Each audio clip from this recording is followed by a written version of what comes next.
গৃহযুদ্ধ শেষ হলো, এই রাষ্ট্রকে আমাকে মেরামত করতে হবে, প্রথমে আমাকে শান্তি প্রতিষ্ঠা করতে হবে। এজন্য প্রথমেই বললেন আফসুস সালাম। রাসূল সাল্লাল্লাহু আলাইহি ওয়াসাল্লামের কথা বলার টাইমিং বুঝতে হবে, ওনার মাইন্ডসেট বুঝতে হবে, ওনার ফিলোসফি বুঝতে হবে। He was the greatest philosopher ever in the world. প্রথমে বলেন এই জিকির করো সবাই, সুবহানাল্লাহ আলহামদুলিল্লাহ, বলছে এটা না। প্রথমে বলেন এই মেয়েরা সবাই পর্দা করো, মাথায় কাপড় দাও, বলছে? প্রথমেই বলেছেন শান্তির পয়গাম পৌঁছে দাও। উনি সবেমাত্র মদিনায় আসলেন, মদিনার একটা ভঙ্গুর রাষ্ট্র ব্যবস্থাকে উনি মেরামত করবেন, সংস্কার করবেন। এখন যে কথাটা বলবেন, এই কথাগুলো গুরুত্বপূর্ণ না? গুরুত্বপূর্ণ। মালয়েশিয়ার honourable prime minister Anwar Ibrahim যখন প্রধানমন্ত্রী হলেন, উনি প্রথম যখন জাতির উদ্দেশ্যে ভাষণ দিলেন, এটা গুরুত্বপূর্ণ ছিল না? ছিল। যে কেউ কোনো বড় দায়িত্বে আসলে যখন কথা বলে, প্রথম কথাগুলো খুব গুরুত্বপূর্ণ থাকে। রাসূল সাল্লাল্লাহু আলাইহি ওয়াসাল্লাম এই ভঙ্গুর সমাজকে, এই রাষ্ট্রকে মেরামত করবেন। এসেই জাতির উদ্দেশ্যে যে কথাটা বলছেন, এই কথাগুলো কিন্তু অনেক ওজন আছে, অনেক গুরুত্ব আছে। প্রিয় ভাই এবং বোনেরা, তিনি 4 দফা কর্মসূচি দিয়েছিলেন মদিনায় এসে, মদিনার সাধারণ জনগণের সাথে মিশে কর্মসূচি দিয়েছেন। কয় দফা? 4 দফা। প্রথমে বলেছেন শান্তির পয়গাম পৌঁছে দাও। তার মানে হি ওয়াজ এ পিস লাভার। রাসূল সাল্লাল্লাহু আলাইহি ওয়াসাল্লাম শান্তিকামী ছিলেন, তিনি অশান্তি পছন্দ করতেন না। পিস এন্ড হারমোনি কিভাবে সোসাইটিতে এনশিওর করতে হয়, এটা ছিল ওনার লক্ষ্য। প্রথম কথা থেকে বোঝা যায়। প্রথমে বলে নাই এই জিকির করো সবাই, সুবহানাল্লাহ আলহামদুলিল্লাহ, বলছে এটা না। প্রথমে বলে নাই এই মেয়েরা সবাই পর্দা করো, মাথায় কাপড় দাও, বলছে? প্রথমেই বলেছেন শান্তির পয়গাম পৌঁছে দাও। সুবহানাল্লাহ। তিনি শান্তির নবী ছিলেন, তিনি শান্তি প্রতিষ্ঠার জন্য, পিস এন্ড হারমোনি করার জন্য আজীবন কাজ করেছেন।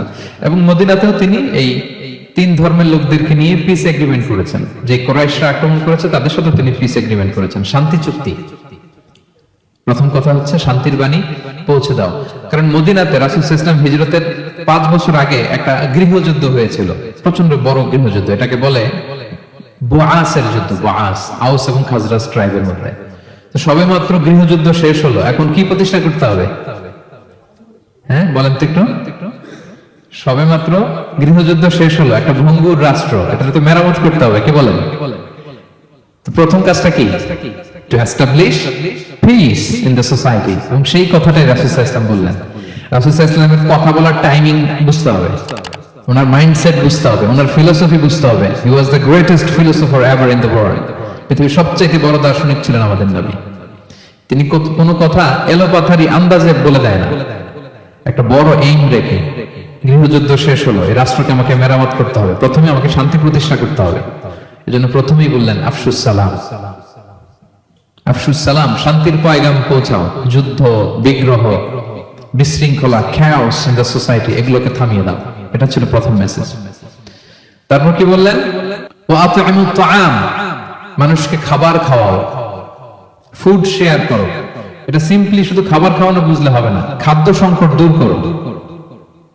খাদ্যদ্রব্য মানুষের নাগালে নিয়ে আসো, মানুষের ঘরে ঘরে খাবার পৌঁছে দাও। কারণ আগে তো পেট ঠিক থাকতে হবে, কি বলেন?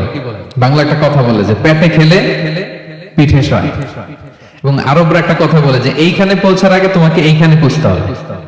মানে কারো হৃদয়ে পৌঁছতে হলে আগে কোথায় পৌঁছতে হয়? পেটে পৌঁছতে হয়। তো রাসূল সাল্লাল্লাহু আলাইহি ওয়াসাল্লাম শান্তির কথা বলার পরপরই বললেন যে আগে খাদ্য সমস্যা দূর করো, খাদ্য সংকট দূর করো। এই যে আমাদের বাংলাদেশে এখন একটা খাদ্য সংকট যাচ্ছে না, এটা কিন্তু অনেক বড় ধরনের সমস্যা। খাদ্য ঠিক, ফুড আইটেম ঠিক, তো সব ঠিক। রাসূল সাল্লাল্লাহু আলাইহি ওয়াসাল্লাম বললেন খাদ্যের সংকট দূর করো, ঘরে ঘরে খাবার পৌঁছে দাও। The vulnerable people of the society, তাদের প্রতি টেক কেয়ার করো, লুক আফটার করো, অনাহারের মুখে খাবার পৌঁছে দাও। এটা ছিল দ্বিতীয় কর্মসূচি। 3 নম্বরে বললেন ওয়াসিলুল আরহাম, আত্মীয়তার বন্ধনকে মজবুত করো। এই যে কিনশিপ টাইজ, এই বন্ডেজটাকে আরো মজবুত করো। কারণ নিজেরা যুদ্ধ করলে কি শান্তি থাকবে? থাকবে না। আত্মীয়তার বন্ধনকে মজবুত করো। সব শেষে বললেন নামাজের কথা। আমরা কারোর সাথে দেখা হইলে প্রথমে কি বলি? আগে বলি নামাজ করেন, দাড়িটারে লম্বা করেন, মাথায় একটা টুপি দেন, বোরকা পরেন। এই কঠিন কঠিন কথা বলে আমরা মানুষকে দিন থেকে ভাগাই। রাসূল সাল্লাল্লাহু আলাইহি ওয়াসাল্লাম প্রথমে বললেন পিস এস্টাবলিশ করো, এরপরে বললেন ফুড প্রিভিলেজ নিশ্চিত করো, খাবার আছে কিনা প্রত্যেকের পেটে, আগে এটা বলো। ঘরে ঘরে খাবার আছে কিনা, বৃত্তশালীরা খাবার পৌঁছে দাও। এরপরে বললেন নিজেরা মারামারি করো না, ডোন্ট কিল ইচ আদার, নিজেদের বন্ডেজটাকে মজবুত রাখো। সব শেষে স্পিরিচুয়াল ডেভেলপমেন্টের কথা বললেন, যে এই তিনটা তো 4 দফা কর্মসূচির 3টা তো তোমাদের নিজেদের মধ্যে সোশ্যাল এঙ্গেজমেন্ট, এবার হচ্ছে ডিভাইন এঙ্গেজমেন্ট। ডিভাইন পাওয়ারের সাথে নিজেদের সম্পর্ক জুটে দাও। যখন সবাই ঘুমায় তুমি ঘুমিয়ে যেও না, তুমি জায়নামাজ বিছিয়ে সেখানে কান্নার ঝড় তুলো, সেখানে রবের সাথে একটা স্ট্রং অ্যাটাচমেন্ট গড়ে তোলো। রাসূল সাল্লাল্লাহু আলাইহি ওয়াসাল্লাম বলেন 4টা কাজ যে করবে তাদখুলুল জান্নাতে বিসালাম, সহজেই সে আল্লাহর জান্নাতে ঢুকে যাবে। Be a part of our vision. Do listen and share the khair.